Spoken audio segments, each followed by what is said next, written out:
we going? I am. It's streaming. There we go. Hey, if anybody's there, obviously this is shaky because our internet connections are totally messed up.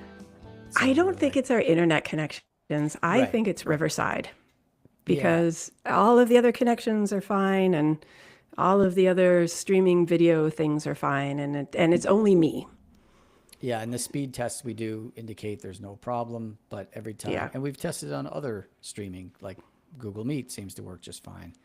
But Yeah. this Riverside, which is the software we use to do this, seems to not like it. So far, it's okay right at the moment, but we'll Yes. see what happens. Suddenly my voice will sound like a robot Yeah, and there you go. seems to happen when I move a lot, like when I rock back and forth to make myself feel better. Hello, the Website 101 podcast viewers. Welcome to another Lunch Bites. We do a YouTube live on the first and third Tuesday of every month. I am Amanda Lutz. And with me this week is Mike Mella. Hey, Mike. Hello. Oh, did I freeze? Oh, You did God. freeze. Yeah. This is gonna suck. Yeah, and we've sent Sean a message and we don't know where he is. Yeah. He'll join, I'm sure, or not, whatever. We'll just go through this and see how it goes. Yeah. So, yeah, Yeah.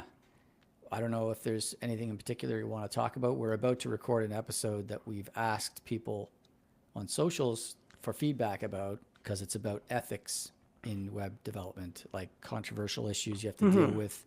Would I work with this client? Would I work with this web developer because of they have certain opinions or because of the business that they support or an arms dealer? Would you build a website for an arms dealer? I don't know, stuff like that. Anyway, we're going to do an episode about that very soon. So we're asking people for their stories Things like that, yeah. about that kind of stuff. So if you have any, put it in the comments or reach out, website Yeah. website101podcast.com/contact Send us an and let email. us know. Yeah. So that's coming up soon. Yeah, but because we're thinking about that so much lately, and because of uh, everything that's happening in the news, we try not to get into politics, and we try not to, make our own personal views very loud and proud. But being Canadian, there has been a lot lately about the tariffs. Oh, those Yes. tariffs that the Tariffs. Americans have now they decided last night to delay for 30 days, Yeah. but it's making a lot of people start to question, U.S. companies and U.S. services and kind of protesting by spending our dollars in just Canadian-based products and stores and yeah, it's got like a weirdly high amount of impact for us who are services and not products. Yeah, so far it seems to be products. It's goods that the tariffs are affecting. Sorry, I know we're shifty all over the place. I'm just going to keep going here. Yes. But it's like it's Yeah, not please do. services as far as I understand. But yeah, we've been talking just in our group about like, oh, are we going to continue to use such and such American host, like hosting company that's based in the States? Or, Yeah. should we recommend to our clients that they move to a Canadian host if they're not on one? But then you run into like, how far do you take that? Because like we all use, various CMSs, Craft, and I'm pretty sure the Craft folks, having met Brandon several times, he's a very progressive dude, and I don't think he would be in favor of everything that's happening to Canada right now. Anyway, he's sort of one of the good guys, as it were.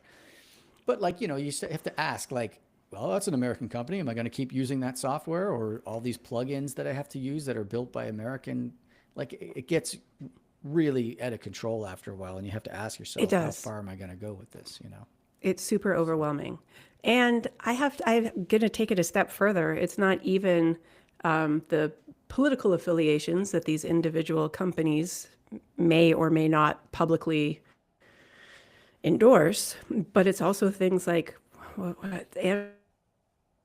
Andrew was telling me that the dollar hit its lowest value in the last 30 years.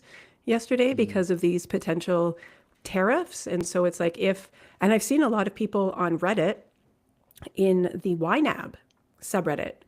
I don't know, Mike, if you're still using it, but I use yeah, the software called You Need a Budget.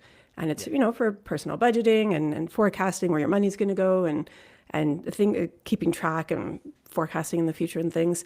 And it's like, when it renews next time, I mean, yeah, it's only $100 US, but if the exchange rate keeps being the sucky, it's going to be like $160 Canadian. And like, right. is it still going to be worth that? I mean, pushing $100, I didn't know if it was worth it.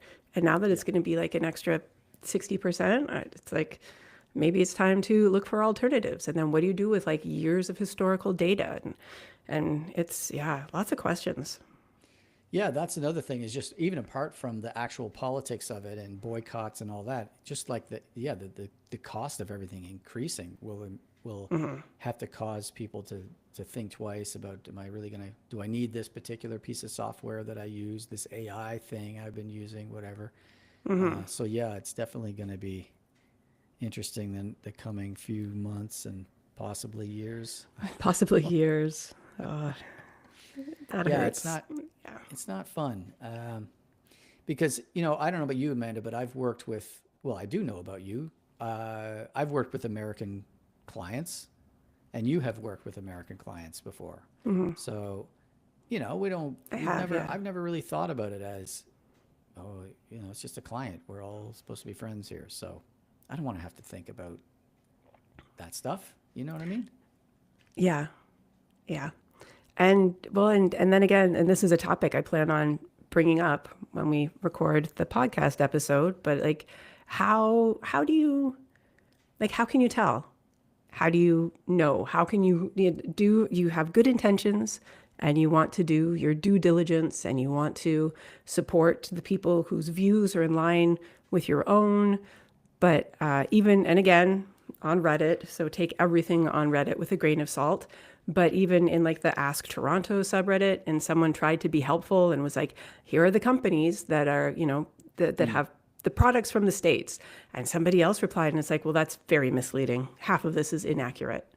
Oh, And so, yeah. and even when you're like talking about like big corporations, like I was starting to get overwhelmed just by like trying to avoid Nestle products that Hmm. everyone's been trying to do for years now, Yeah. but the company's still around. I don't know how successful that actually is. So, but like Yeah. now also trying to add on top of it, like I saw one link to something that had like a whole bunch of organizations that you were supposed to avoid. And of course it was like Meta and Yeah. Adobe and Yeah. Google and Amazon. And it's like, okay, well Yeah. So go that's live like under a pretty, rock, in other words. yeah, like so everybody, I guess everybody go back to Hotmail. Well, no, but you can't do that because I think Microsoft was on there too. Like yeah, Yeah. it's hard to figure out. It's hard to stay true to your convictions and draw that line in the sand without Yeah. compromising. Yeah. It's at a certain point, you're just hurting yourself and you're hurting your business and you're hurting your clients and you're hurting your family. Like you can't, you can't be everything and boycott everything. Like we were talking, I think Sean had mentioned something about potentially canceling a streaming service, Netflix or something, as like a protest, and how some people are doing that. I mean, I thought about that, but I'm like, I have a feeling I'm going to need some of those services to get me through the depressing, period. You know what I mean? Yeah, Like I'll be watching as a form of escapism yeah. shows. I don't want to get rid of that stuff. So, Well, I don't know. yeah, you still need to be aware of your mental health and, Yeah. and do the work that you're going to do. But if researching all of these companies ends up taking like 95% of your waking hours and you can't get anything else done and you feel guilt every time you make the wrong decision, I mean, Yeah. you gotta kind of include that in the balanced equation too, right? Yeah. Yeah. Yeah. I don't Yeah, know. it's It's it's hard. tricky. And yeah, in our maybe we'll talk a little bit about our this episode that's coming up because we're going to be addressing not only this but other ethical issues that might come up, like we've all had clients where, or the opportunity to work with clients. I know I have, where someone has said, "Hey, can you build me a website," kind of thing, and then I've looked at that company and said, "I don't think I want to support that company," or whatever that organization, that whatever it is they do. So I've turned them down, and so we'll be addressing that kind of stuff, and then not so questionable stuff like adult content, where some people might be against it, and some people might just be like, whatever, who cares? It's for adults. So these are decisions that you have to make when you're in this industry. Well, there was a time. Yeah, there was a time in the early 2000s where online porn and online gambling were driving web security. Like, they were at the forefront. This was before online payments were common and everyone and their dog had an e-com shop, and you could just like plug in at Stripe or PayPal or all of these other things. And so these were the industries that were driving security, and they had to make sure that everything was like tight and locked down and constantly being updated. And so, I mean, if you were interested in pursuing that type of, development, then, maybe you had to accept. Right. I mean, it's just content. Like, is it really? Yeah, that's where the cutting edge was and stuff. Yeah. Yeah. Yeah. Yeah, and it's the same thing we were saying earlier, where you have to sort of have this balance where, okay, maybe I don't want to support that, but I also want to support me. I want to support my family and make money. And this is an opportunity I have. It's that kind of stuff. So, anyway, we're going to be talking about a lot of that on this episode that's coming up. We haven't recorded it yet, so if anyone does have stories and you're watching this, please let us know, because we'd love to hear it. Whether you're someone who turned down a project on ethical grounds, or did a project that someone else might have turned down, but you did it for this reason or whatever. And it could be from the client side or the developer side, right? Because sometimes there's developers who you're not quite into, right? Yeah. For whatever And reason. even, quite frankly, even if you are of the opinion that it doesn't matter, I'm going to do it, or even if this is a theory, this is an idea that you've never considered before. Like, I can remember the first time that I heard how much power gets sucked up by the Netflix servers. And it was one of those that just like the glass breaking, mind shattering moment. It was like, I had never thought of that before. God, yeah, I guess they would just like suck up. And it was something ridiculous. Like, it was the same amount of energy that a small third world city consumes in a month. And Netflix goes through that in a week. And it was like, Jesus, yeah, I guess so. Yeah. Yeah, that's right. So yeah, there are a lot of different, ethical considerations from a lot of different areas.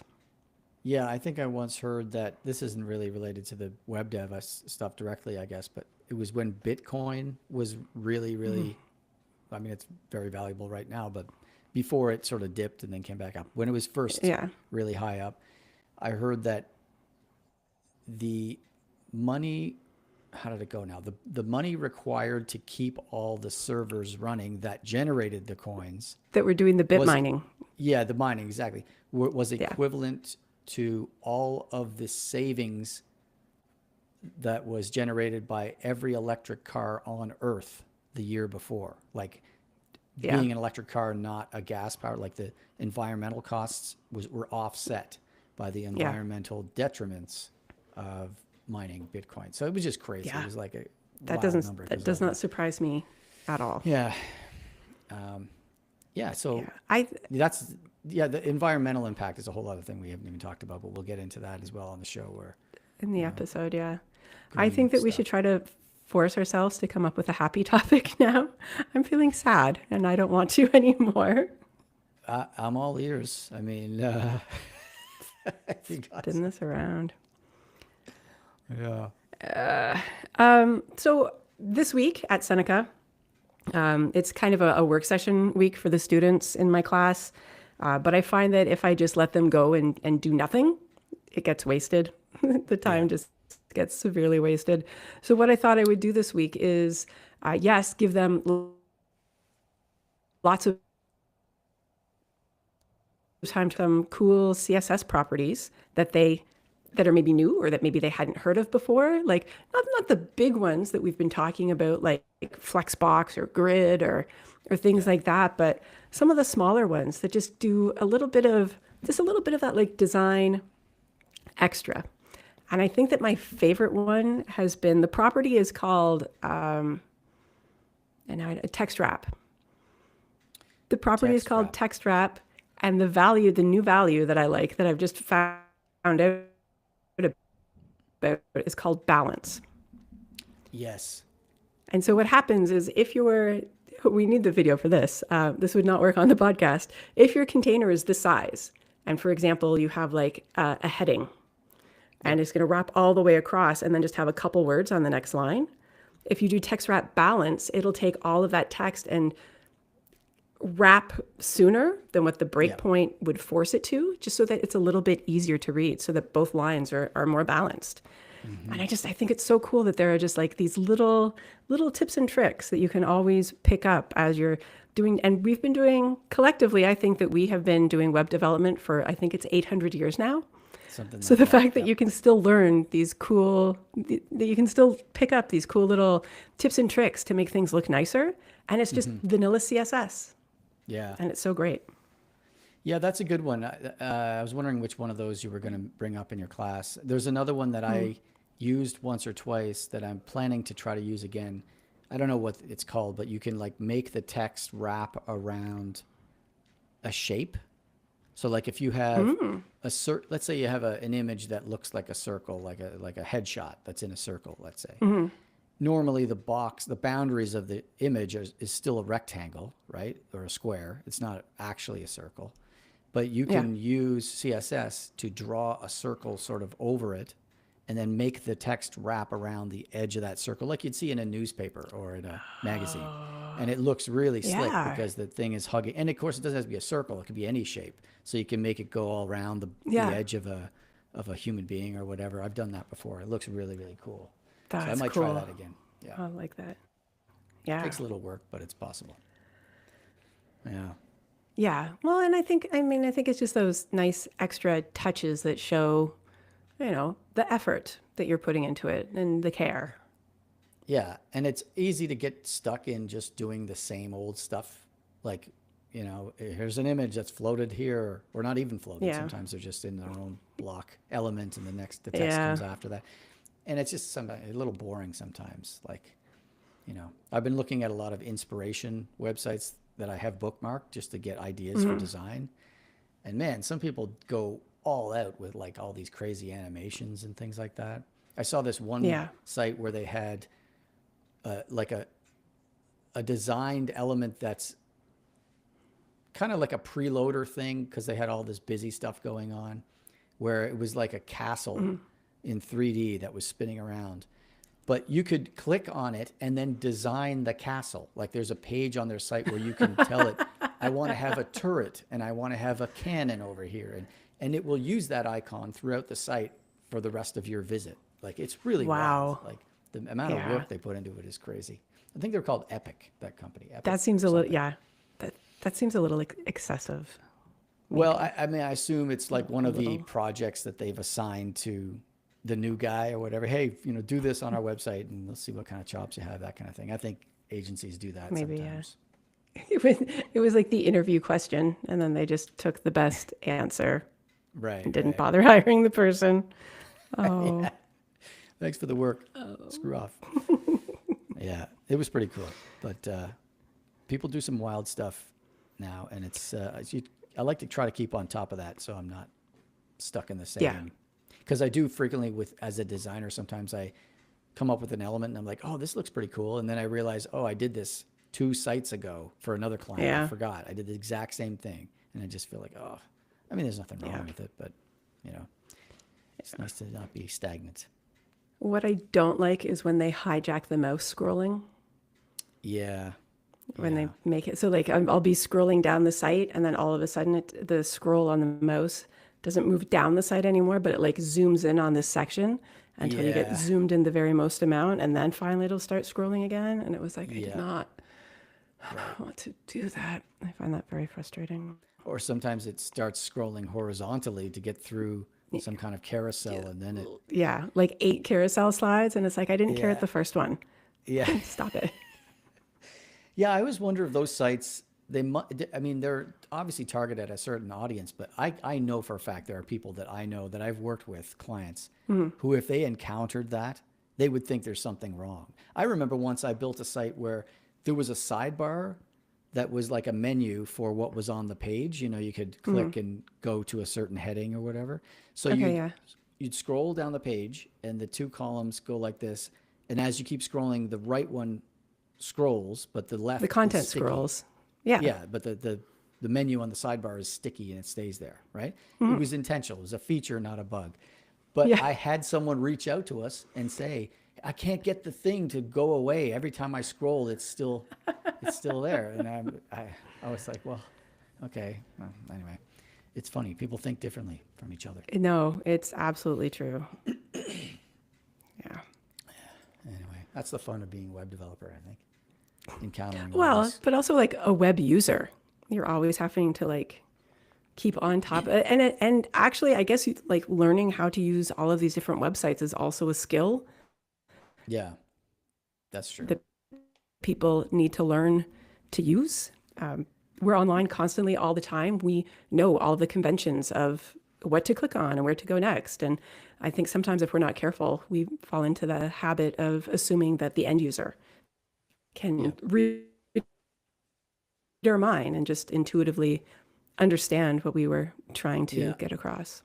That's why I like usability testing whenever I can do it, where I sit someone down in front of my site and say, try to do this, try to find the volunteer page or whatever, and see if they can actually achieve it. And it can be very Yeah. humbling to learn, oh, I haven't organized this stuff well at all, or whatever, you know? Yeah.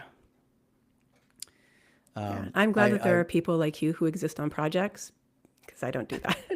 Well, hey, don't get me wrong. I don't often get to do it because it's a thing I offer in my projects to Yeah. the clients, and very often clients are like, we know our audience. You Yeah, know, we're we not going to don't- pay for that. Yeah. Yeah, exactly. So that happens sometimes, Yeah, I get it. but it's very revealing. I encountered a weird thing in a Toronto-based, like a government site today I had to use, where you had to put in information. You put in your postal code, and no matter what the problem was in the form, which error you had, it would say, must put in your postal code. It would always tell me that the postal code was a problem, even if it was the email or something else. I tested it, and it was like, there's nothing wrong with the postal code. I've tried all versions of writing a postal code with a space, without a space, all that.